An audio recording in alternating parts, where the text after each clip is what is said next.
TheorySabers.com.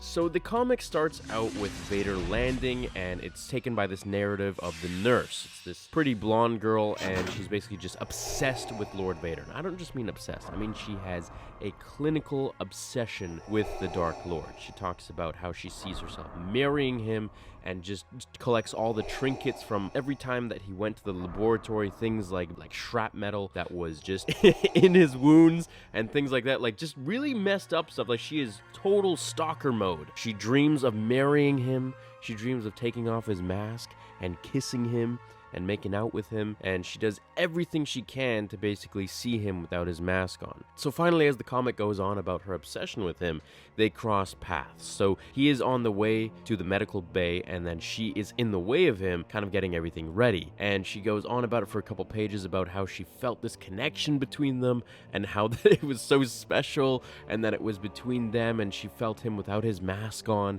and this and that. It gives you a bit of a scare as to how creepy this girl is and obsessed with him she is, but it's also kind of funny at the same time, and it makes you wonder if Vader would actually go for it, because you know he's been lonely for a while. But as we know, Padme is the only one for Vader. So the comic goes on, and basically she walks in on Vader as his helmet is about to go off. He goes into an absolute frenzy. He pushes the doctor aside into the wall and, destroys the whole medical bay pretty much, all the droids and everything. And she's just, sitting there and escaping the room and looking on in a love-entranced way. And she's saying, why didn't I see it before? He's lonely just like me, kindred spirits drawn together by fate. He'll protect me, always. Thinking that, okay, he didn't push her into the wall, so that means that he is trying to protect her. And she comes up with these little fantasies of her straddling him and the Vader, choking the doctor.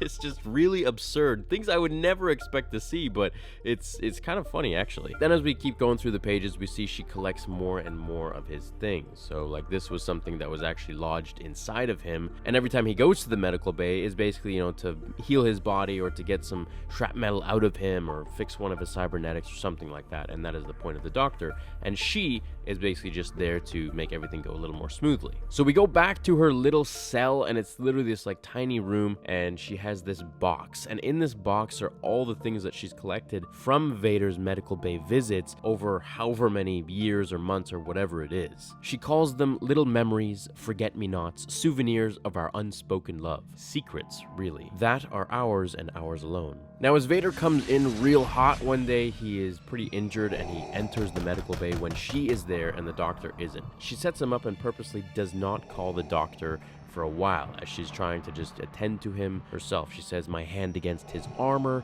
against his heart, touching him. I can almost see the human beneath. Until the doctor finally barges in and says, Lord Vader, my apologies. My nurse should have alerted me more quickly. Out, out, out with you. There's real work to be done. And then she's walking off and she's in her little daydream and she's saying, in his moment of need, he comes for me.